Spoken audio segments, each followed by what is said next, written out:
하나님 말씀을 보시겠습니다. 우리 주 예수 그리스도로 인해 하나님께 감사드립니다. 그러므로 나 자신은 마음으로는 하나님의 법을, 육신으로는 주의 법을 섬기고 있습니다. 그러나 이제 그리스도 예수 안에 있는 사람들을 정죄를 받지 않습니다. 이는 그리스도 예수 안에 있는 생명의 성령의 법이 죄와 죽음의 법에서 여러분을 해방했기 때문입니다. 아멘. 할렐루야. 전국 경제인 연합회가 흔히 정경련이라고 부르죠. 8.15 광복절을 앞두고 1990년 이후 대한민국과 일본의 경제력이 어떻게 변해져 왔는가 비교 분석한 의미 있는 보고를 외국에 산 보고서를 소개를 했어요. 30년 전인 1990년도만 해도 일본은 절대로 우리가 넘을 수 없는 경제 대국이었습니다. 제가 그 당시에 40대 초반이었는데 30대 때, 40대 때 흔히 그런 얘기 많이 했어요. 일본하고 경제력이 몇 년 뒤쳐져 있다, 한국이? 20년 뒤쳐져 있어요. 아마 제 나이 또래, 제 나이보다 많으신 분들은 일상 그렇게 얘기해서 이 말은 참 안타까운 이야기였어요. 36년 동안 일본 제국주의자들에 의해서 식민 통치를 받았는데, 그래서 겨우 해방이 됐는데 여전히 경제력에 있어서, 기술에 있어서 그들을 의지하지 않으냐, 이것은 또 다른 식민 통치다, 또 다른 속박이다, 또 다른 구속이다 라는 말을 많이 했었습니다. 그런데 이번에 발표된 보고서에 의하면요, 국가 경쟁력, 또 1인당 국내 총생산, 흔히 GDP라고 얘기하죠, 또 신용도, 제조업 등에서 그 경제 지표가 대한민국이 일본을 추월한 것을 볼 수가 있습니다. 물론 첨단 분야에서는 아직도 일본이 많이 앞서가는 부분들이 꽤 있죠. 이 도표를 보면은요, 먼저 국가 경쟁력 순위에서 올해 평가, 그러니까 2020년을 기준으로 해서 올해 평가 대상 64개국 가운데 한국, 대한민국이 23위예요. 국가 경쟁력. 그리고 일본은 31위로 나타났어요. 추월을 해버렸어요. 세계 3대 신용 평가 기관이 있죠. 1990년도 조사했을 때는 이 세계 평가 기관에서 모두가 다 일본이 월등히 신용도가 높았어요. 근데 30년 만에 또 완전히 추월을 해버렸어요. 이 국가 신용도는 굉장히 중요합니다. 외국에서 돈을 빌려와도요, 국가 신용 등급이 높으면 이자가 쌉니다. 또 신용 등급이 높으면 돈을 잘 빌려올 수 있습니다. 이건 개인이나 기업도 마찬가지죠.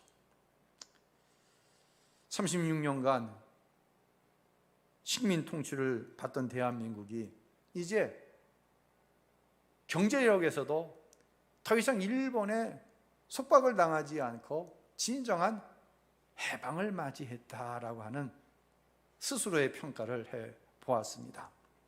우리는 오늘 본문에서 사도 바울이 어떤 과정을 통해서 죄에서 해방을 받았나, 이 신앙생활에서 굉장히 중요한 얘기예요. 7장 24절에 사다리를 타고 25절로 가고요, 25절을 넘어 8장 1절과 2절에서 사도 바울은 나는 죄에서 해방받았다, 그리스도 예수 안에 있는 나를 죄가 절대로 정죄하지 못한다, 나는 죄에서 해방받았노라고 선포를 합니다. 그런데 이 8장 1절과 2절은 어떤 사다리?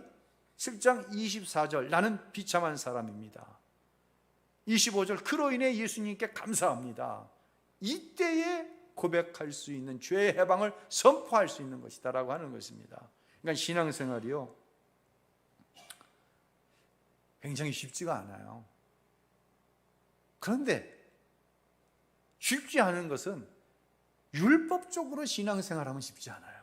하지만 우리가 복음 안에 거하면 그때부터 누가 이 과정을 이끌어 가실까요? 성령께서 이끌어 가시는 줄로 믿으시기를 바랍니다. 오늘 조금 지난주에서 지루할 수 있는데요, 좀 집중해서 지난주일날 부탁드린 예배 시간 들으시고 꼭 한 번 더 설교를 들으셔서 스스로 정리할 수 있기를 바랍니다. 그래서 이것은 바울의 이야기일 뿐만 아니라 저와 여러분의 이야기로 적용이 되어져야 됩니다. 아멘. 예수님을 만나기 전 사도 바울은 어떤 사람이었을까? 한번 의미가 있는 점검을 해보도록 하겠습니다. 먼저 사도 바울은 나면서부터 로마의 시민권자였어요. 당시의 로마 시민권은 태상이 로마인일 경우에 주어지죠. 아니면 식민 통치를 받는 나라에서 로마 제국을 위하여 혁혁한 공을 세웠거나 충성도가 높은 사람에게 로마의 시민권을 주었습니다. 선별적으로 준 거예요. 그만큼 로마의 시민권을 가졌다고 하는 것은 대단한 명예요, 특권이었던 것이죠. 사도행전 22장에 보면 사도 바울은 자신은 나면서부터 로마인이다 라는 이야기를 합니다. 그러니까 신분에 있어서 대단한 사람이죠. 또한 바울은 가말리엘의 제자였습니다. 한 번은 이거 짚고 넘어가야 되기 때문에 좀 시간이 걸려서 설명을 합니다. 사도행전 22장 3절 읽습니다. 나는 유대인으로 길리기아 다소에서 났고 이 성에서 자라 가말리엘의 문화에서 우리 조상들의 율법에 엄한 교훈을 받았고 오늘 너희 모든 사람처럼 하나님께 대하여 열심히 있는 사람이라. 이 가말리엘은 이스라엘 역사에 단 3명밖에 없는 랍비 중에 랍비, 대랍비였습니다. 바리새파 출신으로 하나님의 율법을 가리키는 교법사였죠. 그는 높은 학식뿐만 아니라 덕망을 가지고 있어서 모든 유대인들에게 존경받는 사람이었어요. 영향력이 있는 사람이었어요. 예수님의 제자들이 유대교의 근본을 흔들 만한 충격적인 언행으로 이제 공회에 붙들려 간 적이 있어요.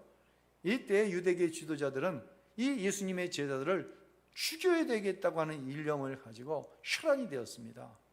그런데 그때 가말리엘은 하나님 중심으로 이 사건을 해석하여 공회의원들을 설득했어요.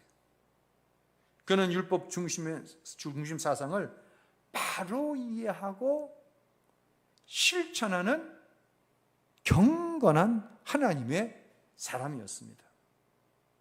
이와 같이 바울은 학문과 율법 또한 사리 판단, 식견에 있어서 가말리엘의 영향을 받았어요. 바울의 경건함과 강직한 성품 역시 스승인 가말리엘의 영향을 받았다라고 스스로가 자인하고 있는 것입니다. 또한 바울은 대단한 지식인이었습니다. 우리가 바울을 통해 기록되어진 서신서를 보면 바울은 헬라어에 능통했고 또한 문학과 수사학의 어떤 소양이 굉장히 월등했음을 알 수가 있습니다. 그리고 종교적 열심이 뛰어났습니다. 나는 바리새인 중에 바리새인이다. 이 말은요, 나만큼 율법을 정확하게 지키는 사람을 보지 못했다. 내가 율법을 최고로 잘 지키는 사람이다 라고 하는 대단한 자부심이 들어가 있는 것이죠. 바로 이와 같이 예수님을 만나기 전 사도 바울은 완벽에 가까운 사람이었어요. 그런데 이 바울의 완벽에 금이 가기 시작합니다. 그 출발점은 예수의 사람인 스데반 집사님의 순교 때였어요. 자, 우리 사도행전 6장 10절 15절 읽습니다. 스데반이 지혜와 성령으로 말함을 저희가 능히 당치 못하여 공회 중에 앉은 사람들이 다 스데반을 주목하여 보니 그 얼굴이 천사의 얼굴과 같더라. 아멘. 스데반 집사님께서 부활하신 예수님을 증거하다가 붙잡혀가죠. 공회에서 신문을 당합니다. 이 유대계의 정통적인 지도자들과 유대의 어른들이 모여갖고 스데반 집사가 전한 복음을 조목조목 방박하는데, 스데반은 성령이 충만하여서 당황하지 않고 반박을 하는데 말이에요. 그 얼굴이 누구의 얼굴 같았다? 천사의 얼굴과 같은 거예요. 당황함이 없는 거예요. 그 어떤 세상 권력도 스데반 집사님의 안에 있는 예수님이 주시는 그 평안을 깨뜨리지 못하는 것을 누가 본 거예요? 사도 바울이 본 거예요. 한 것 더 읽어볼까요? 7장 59절 60절 읽습니다. 그들이 돌로 스데반을 치니 스데반이 부르짖어 이르되 주 예수여 내 영혼을 받으시옵소서 하고 무릎을 꿇고 크게 불러 이르되 주여 이 죄를 그들에게 돌리지 마옵소서 이 말을 하고 자니라. 사울은 그가 죽임을 당함을 마땅히 여기더라. 스데반 집사가 결국은 돌에 맞아 죽게 됩니다. 여러분, 돌에 맞아 보셨어요? 요만한 돌, 저 어렸을 때 돌싸움 많이 했거든요. 그런 돌 말고 이건 죽으라고 던지는 돌이에요. 이 돌을 수없이 맞고 죽어가는 순간 스데반 집사는 하나님 보좌 우편에 계시는 예수님을 보는 거예요. 그리고 그 예수님께 말합니다. 주님, 저들은 자기들이 하는 일을 알지 못합니다. 마치 예수님께서 하신 말씀과 같죠. 그리고 편이 어떻게 됐다? 자니라 라고 얘기하는 거예요. 돌에 맞아 죽을 때 얼마나 고통스러웠을까, 얼마나 비참했을까요? 그 모습이 아니라 잠든 편안한 모습을 가지고 죽음을 맞이하는 것을 본 거예요. 도대체 저 스데반이 믿는 예수가 누구길래 나와 같이 완벽한 조건을 가지고 있는 율법주의자가 가지지 못하는 평안을 가지고 있을까? 사도 바울의 마음에 지진이 일어나기 시작하는 거예요. 사랑하는 성도 여러분, 이게 전도예요. 가정 안에서 핍박을 받을 때가 있습니다. 세상에 살면서 억울함을 당할 수가 있습니다. 그때라도 우리의 얼굴이 천사의 빛과 같고, 그때라도 자는 자와 같은 평안을 잃지 않을 때 세상의 사람들이 의문을 갖기 시작하는 거예요. 도대체 저 집사님이 믿는 예수가 누구이길래 이렇게 완벽한 사울이었죠. 사울이라고 하는 이름 뜻이 뭐죠? 큰 자라고 하는 이름 뜻이죠. 이런 사울이 다메섹에서 이제 부활하신 예수님을 만납니다. 예수님을 만난 뒤에 바울이 보게 된 것 한 가지가 있습니다. 알게 된 것 한 가지가 있습니다. 그게 뭘까요? 자신이 죄인이라고 하는 사실입니다. 그렇게 하나님을 섬기고 철저히 율법을 지켰는데 예수님이 내 안에 오시니 자기가 죄인이라는 사실이 깨달아지는 거예요. 그리고 입술로 자신이 죄인이라는 사실을 고백하게 되는 거예요. 아니 세상에, 나중에는 죄인 중에 자기가 괴수라고 그러잖아요. 얼마나 부끄러운 일입니까? 자신의 죄를 드러낸다고 하는 것은요, 참 어려운 일이에요. 그런데 말이에요, 예수님이 이 내 죄를 위해서 십자가에 죽으셨다는 사실이 믿어지고 깨달아지면은요, 자신의 죄를 토설하게 되어 있어요. 복음으로 인해서 은혜 받은 자와 여전히 율법에 얽매인 율법자이자의 차이가 뭔지 아세요? 자기가 행한 율법적인 행위 뒤에 자기들을 죄를 꽁꽁 숙여놓고 있습니다. 누구의 특징이에요? 복음으로 하나님의 은혜를 경험하지 못한 사람, 십자가의 은혜를 경험하지 못한 사람의 모습이에요. 사랑하는 성도 여러분, 예수님이 죽으신 이유가 내 죄 때문입니다. 그 사실이 사도 바울을 감격시켰고 그 사실로 인해서 자신의 죄를 토설하게 되었고 예수의 증인이 되어졌습니다. 그리고 어느 순간부터 이전에 경험하지 못한 비참함이 깨달아지는 거예요. 그렇게 내가 좋아하는 예수님, 사랑하는 예수님이 내 죄 때문에 십자가에 죽으셨는데 여전히 죄의 법 아래로 끌려가는 자기 자신을 볼 때 바울은 비참함을 경험하게 되는 거예요. 그리고 절규하는 거예요. 그 절규가 지난 주간에 우리가 말씀을 나누었던 로마서 7장 22절로 24절에 나옵니다. 다시 한번 읽겠습니다. 내가 속사람으로는 하나님의 법을 즐거워하지만 내 지체 안에서 하나님의 다른 법이 내 마음의 법과 싸워 나를 내 지체 안에 있는 죄의 법의 포로로 잡아가는 것을 봅니다. 아, 나는 비참한 사람입니다. 이 사망의 몸에서 누가 나를 구해내겠습니까? 성경을 순서대로 강의하다 보니까 지난 주일 설교로 끝나고 이번 주일날 다른 얘기를 할 수가 없어요. 계속 이어져 갑니다. 저는 요즘 두 가지 마음이 내 안에 다툼을 경험합니다. 성령께서 바울의 이야기를 첫째는 제 이야기로 정렬시켜 주시는 은혜를 경험합니다. 얼마나 감사한지 몰라요. 그리고 선명해져요.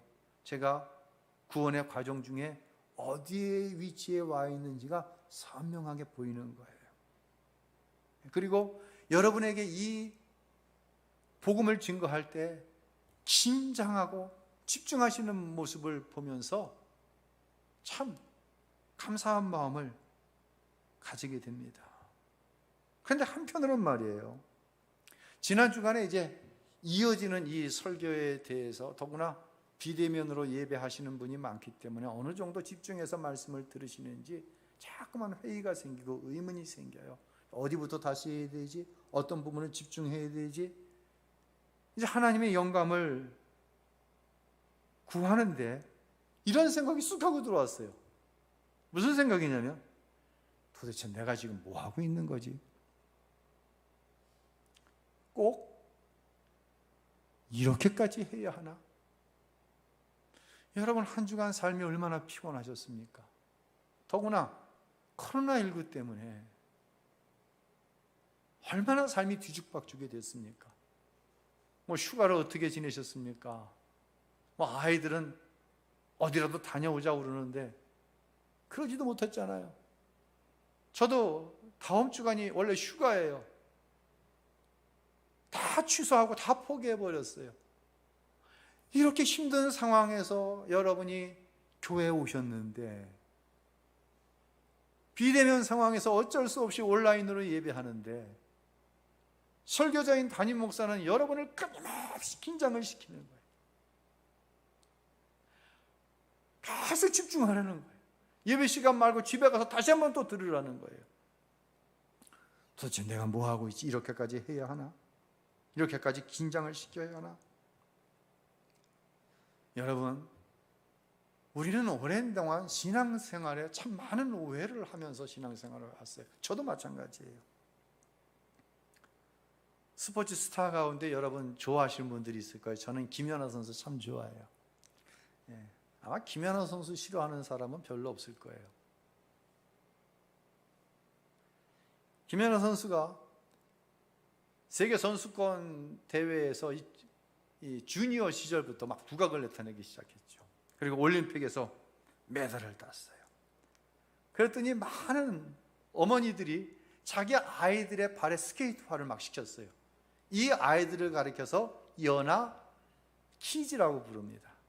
이 키즈라고 하는 말은요, 어린 아이들, 뭐 아이들 이런 의미도 있지만 따라쟁이라고 하는 의미가 있어요. 그래서 연하 키즈 할 때는 따라쟁이가 아마 맞는 표현일 거예요. 연하처럼 되고 싶어 하는 아이들이 그 부모의 권유로 많이 생겨났어요. 그런데 어머니들이 모르는 게 있어요. 지금 올림픽에서 맨 위에 누가 있어요? 김연아 선수가 있는 거예요. 아유, 김연아도 나이 많이 먹어서 저렇게 애뜰 때가 있었는데, 그렇죠? 예. 이거를 보고 아이들에게 스케이트화를 시키는 거예요. 그런데 모르는 게 있어요. 저게 뭐예요? 막 발에 무좀이 심해갖고 발목까지 무좀이 생겼나 봐. 아니에요. 저 김연아 선수의 발이에요. 얼마나 스케이트화를 강하게 묶어. 그 갇혀진 스케이트화에 있는 발에 엄청난 희생을 통하여서 점프가 나오고 착지가 나오고 회전이 나오고 온갖 아름다움들이 나오는 거 아니에요? 저 숨겨져 있는 발을 모르는 거예요. 김연아 선수가 2014년에 은퇴를 했어요. 한 7년 세월이 흘렀습니다. 그럼 그동안 김연아와 같은 스타가 또 나왔어야 되는데 그러지 못하는 거예요. 왜 그렇습니까? 부모들이 놓치고 있는 게 있는 거예요. 상 받고 복 받는 일에는요, 많은 사람들이 나도 그렇게 해야지 따라갑니다. 하지만 그 과정에 고난이 따를 때 끝까지 남는 사람은 없어요. 여러분, 잘 따라가야 돼요.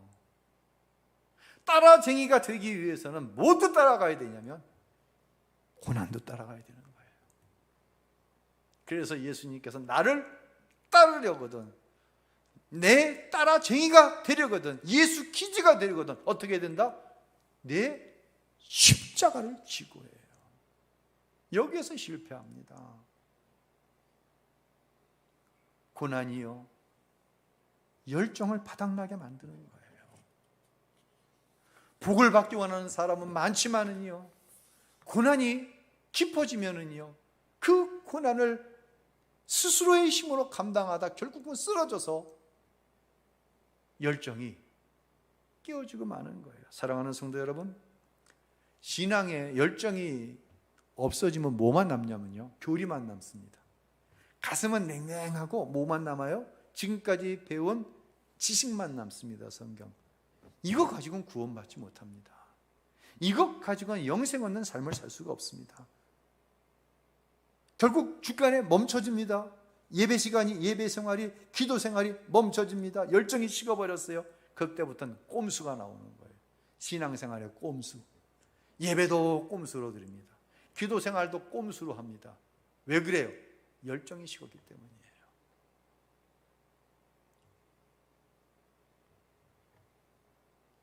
아내와 함께 있으면요, 시간이 참 잘 가요. 지난 수요일 날 저녁 때는 저녁 예배 마치고 집에 갔는데 제가 하도 말을 많이 하니까, 아니 혼자 설교 다 해놓고 와서 또 이렇게 할 말이 있냐고, 뭐 이렇게 남자가 말이 많으냐고. 아닐 것 같아? 그런데 제가 말이 없을 때가 있어요. 제가 아내와 함께 이것을 할 때는 열정을 잃어버려.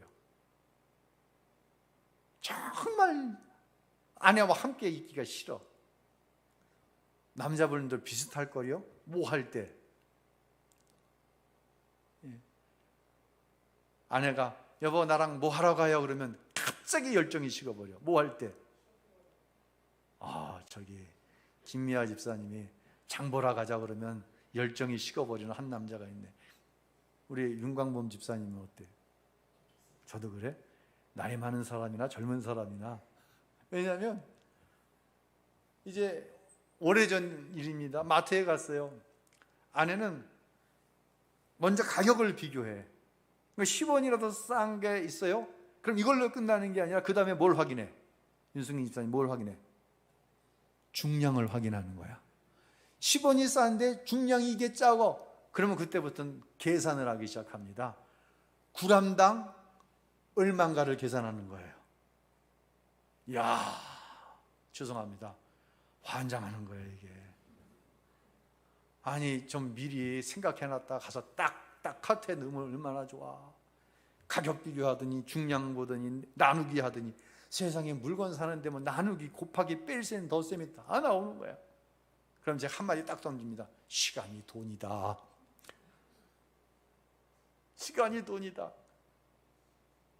그 시간에 돈을 벌어봐. 시간이 돈이다. 그러다가 한 번은 제가 아내가 가격을 비교하면서 물건을 고르는 동안 고른 물건 카트 밑에 간식을 잔뜩 갖다가 집어넣었어. 안 보이게. 그리고 이제 계산대로 갔어요. 이 하나씩 위에 거부터 내는데 본인이 사지 않은 간식이 많거든요. 제가 간식 잘 안 하거든요. 거의 안 하거든요. 간식을 좋아하지도 않는 사람이 간식을 샀는데 그때 가격이 얼마나치 샀냐면 25,300원어치를 산 거예요. 여러분 마트에서 간식 25,000원 사면 얼마나 많은 줄 아세요? 근데 여기서 하나라도 빼면 안 돼. 왜? 삐쳐. 여러분의 담임 목사가 내가 간식거리 넣었는데 그거 하나라도 이거 안 돼요. 삐치는 거야. 그러니까 그대로 계산해서 집에 왔어요.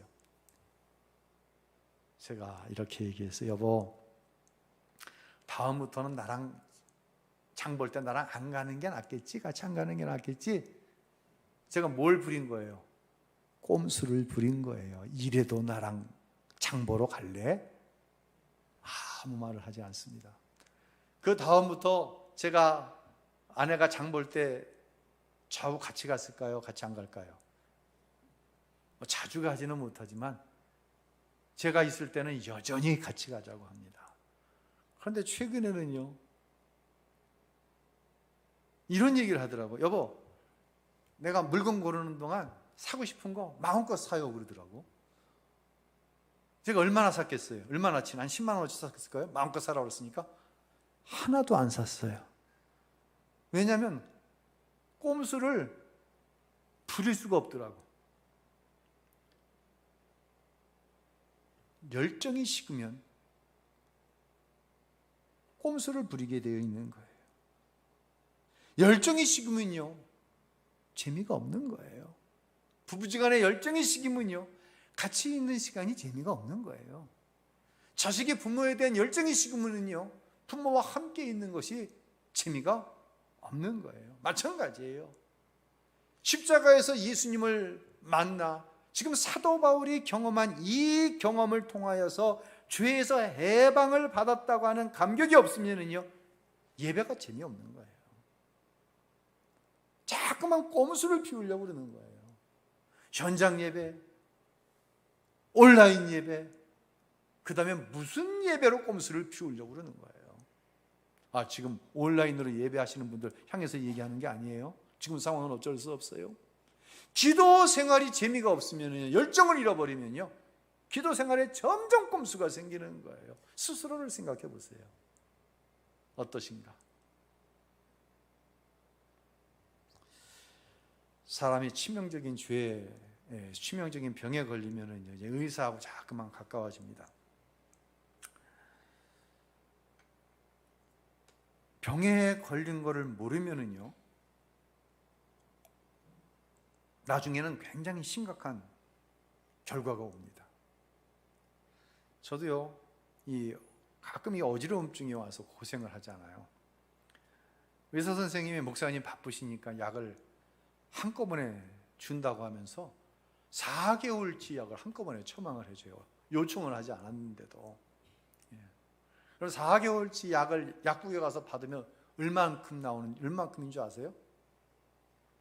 이만한 쇼핑백으로 하나 가득이에요.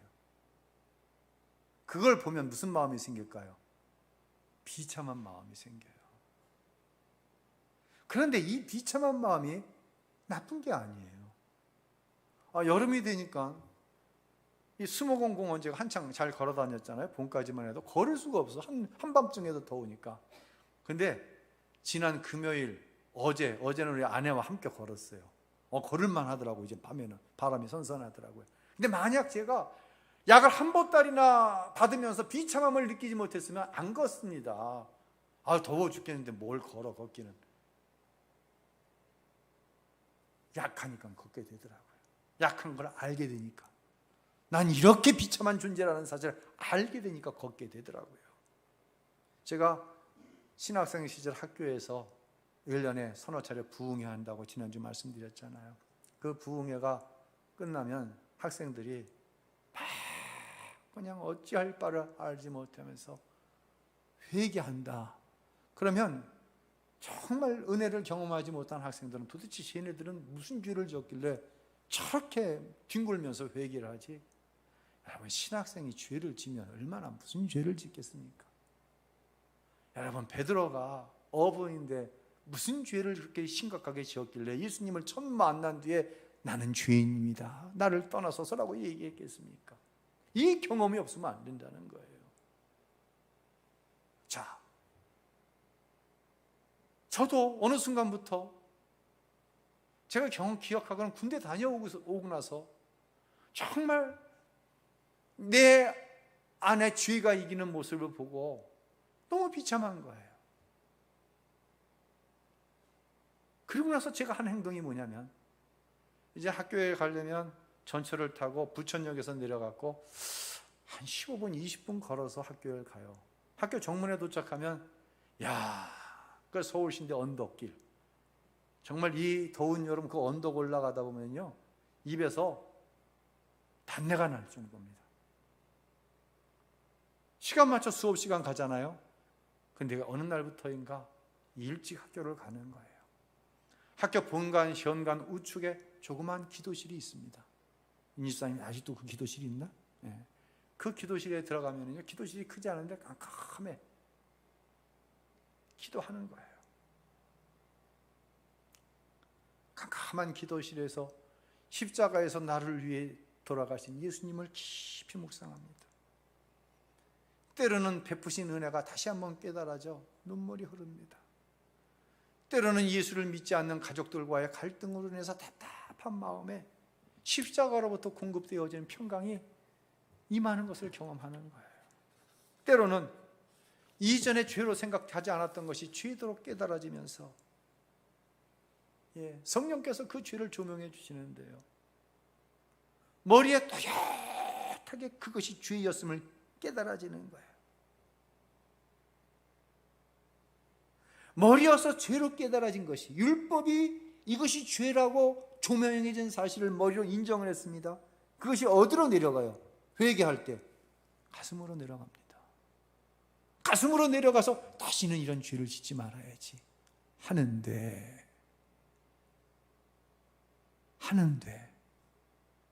내가 이런 결심을 몇 번이나 했지. 내가 주님 앞에 이 죄를 다시는 짓지 않겠다고 몇 번을 말씀을 드렸지. 주님 도와달라고, 이 죄 짓지 않게 도와달라고 몇 번을 내가 주님께 구했지. 그 순간 내 안에 절망이 밀려 들어오는 거예요. 나는 할 수 있다 없다? 나는 이 죄 가운데서 해방될 수 있다 없다? 없다. 내 어떤 종교적인 열심으로도, 내 어떤 양심적인 행위로도 이 죄를 이길 수 없다. 절망감이 밀려 들어오는 거예요. 이 절망이 밀려 들어올 때, 이때가 은혜의 때예요. 여전히 죄를 짓는 나로 인해서 비참하지 않으면요 십자가로 나아가질 않습니다. 이 비참함이 십자가로 나를 나아가게 했는데, 그리고 회개하는데 내 가슴에서 나는 이 죄의 문제를 내 어떠한 열심이나 의지로 감당할 수 없는 절망감이 올 때 나는 비로소 진정으로 십자가 앞에 나가 서게 되는 거예요. 머리로 깨닫고 죄임을 인정했던 연약함이 가슴으로 내려가고 이제는 절망감이 내게 밀려오는 거예요. 여러분, 어떤 절망감이에요? 답을 말씀드렸습니다. 한번 정리해 보세요. 어떤 절망감입니까? 이 절망감은 너무너무 중요한 거예요. 다시 말씀드립니다. 죄를 이기고 내가 그렇게 원하는 하나님의 말씀을 이루며 살아가고 싶은데 내 의지나 종교적인 열심, 내 양심으로는 이 죄의 법을 이길 수가 없어. 이때 오는 절망감이에요. 그때 나는 비로소 십자가 앞으로 나아가는 거예요. 정확하게 표현하면 예수님이 나를 찾아와 주시는 것을 경험하는 거예요. 사도 바울은 그때 이렇게 고백합니다. 7장 25절 읽습니다. 우리 주 예수 그리스도로 인해 하나님께 감사드립니다. 그러므로 나 자신은 마음으로는 하나님의 법을, 육신으로는 주의 법을 섬기고 있습니다. 비로소 예수님께 감사하는 거예요. 예수님의 무엇에 감사하는 거예요? 예수님이 내 죄를 십자가에서 담당하셨기에, 과거로부터 지금까지의 죄, 앞으로 지을 모든 죄를 예수님이 십자가에서 나를 위해 짊어지셨고, 그 사실을 믿을 때 구원을 받으니 내 의지나 종교적인 열심으로 결코 받을 수 없는 구원이 십자가에서 이루어졌다는 사실이 비로소 인격적으로 믿어지는 거예요. 그래서요, 비참함이 감사로 넘어가는 사닥다리 역할을 하는 거예요. 죄에서 벗어날 수 없다는, 예수를 믿어야 안 믿어요? 믿으면서 죄에서 벗어날 수 없다는 이 비참함이 나를 십자가 앞으로 나아가게 하는 거예요. 십자가 앞에 나아가서 나는 이 죄 가운데서 내 의지나 종교적인 열심으로 이것을 해결할 수 없다는 절망이 십자가에서 나를 위해 피 흘려 죽으신 예수님을 만나게 하는 거예요. 비참함, 절망감이 십자가에서 예수를 만나게 하는 사닥다리인 거예요. 바울은요, 자신의 신분, 사회적인 평판, 지식, 도덕성, 종교적인 열심, 율법, 완전한 사람이었어요. 그가 부활하신 예수님을 만난 후 알게 되는 것이 있어요. 이 완벽한 자기 신분 뒤에 뭘 숨기고 살았어? 자기 죄를 숨기고 살았다는 것을 알게 된 거예요. 여러분, 여러분의 종교적인 열심 뒤에 죄를 숨기고 살지 마세요. 그런 사람이 누리지 못하는 것이 바로 영생의 기쁨이에요. 예수 안 믿는 거 아니에요. 믿어. 근데 자기 측면, 자기의 어떤 지위, 이런 것 때문에 죄를 숨기고 살아. 어떻게 이 죄를 고백해? 이 죄를 고백하는 순간 나는 끝장나. 누구도 그랬을까요? 바울도 그랬을 거예요. 그런데 바울은 얼굴이 뜨거울 정도로 얘기하는 거예요. 내 안에 두 법이 맞서 싸운다. 하나는 하나님의 말씀을 기뻐하는 내 속사람이다. 또 하나는 여전히 그 죄의 성질로 나를 이끌어가는 죄의 법인데, 하나님의 법과 죄의 법이 싸우면 누가 이기겠냐 물어보면요, 하나님의 법이 이긴다고 합니다. 아직도 율법에 갇혀 있는 거예요. 바울은 솔직하게 얘기합니다. 하나님의 법이 진다. 이렇게 얘기하면은요, 많은 사람들이 믿음이 있다 없다? 없다고 그럽니다. 여러분, 사도 바울의 믿음이 없습니까? 이건 율법주의에 갇혀 있는 거예요. 이거를 건너지 못하면 절대로 십자가에서 예수님 못 만나요. 동의하시나요? 동의하면 아멘 해보세요. 여러분 모두가 동의할 수 있었으면 좋겠어요.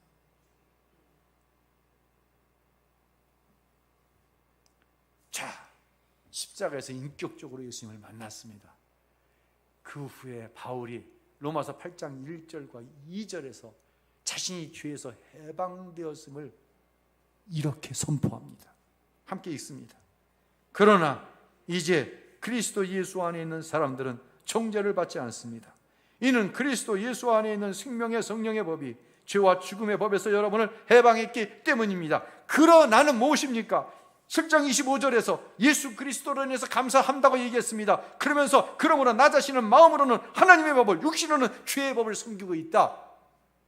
하나님께 감사해, 예수 안에서. 그런데 여전히 죄의 법이 이기고 있어. 그럼에도 불구하고 이제 그리스도 예수 안에 있는 사람에게는 결코 정죄함이 없습니다. 죄에서부터의 해방을 선포하는 거예요.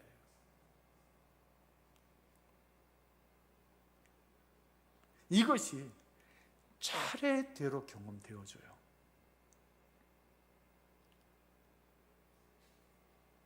24절 7장 25절 없이 난 예수 믿었으니까 내 안에 결코 정죄함이 없어. 말은 그렇게 하는데, 논리적으로는 그렇게 얘기하는데 항상 정죄를 당하고 살아가는 거예요. 이건 죄로 인한 비참함과 다른 정죄감이에요. 이 비참함은 내 안에 성령께서 주시는 비참함이고, 이 정죄는 누가 주는 거예요? 이건 마귀가 주는 거예요. 이거는요, 하늘이 땅과 다르듯이 천국과 지옥이 같이 있을 수 없듯이 이건 완전히 다른 거예요. 비참, 절망, 바울 사도 안에 있었고 내 안에 있어요. 여러분 안에 있어요. 근데 우리 안에 정죄함이 있으면 안 돼요. 정죄함은 누가 주는 것이다? 마귀가 주는 것이다. 다음 주일 이어서 말씀을 드리도록 하겠습니다. 여러분을 축복하는 것은 오늘 주신 말씀을 한번 붙들고, 약복강가에서 야곱이 천사와 씨름했듯이 말씀을 붙들고 씨름하세요. 환도뼈가 부러지고 이스라엘이 되었던 것처럼 죄와 사망의 법에서 완전히 해방되어 하나님의 사람으로 능력 있는 삶이 여러분에게 나타날 줄로 믿으시기를 바랍니다. 그런 은혜의 역사가 있게 되시기를 예수님의 이름으로 축원합니다.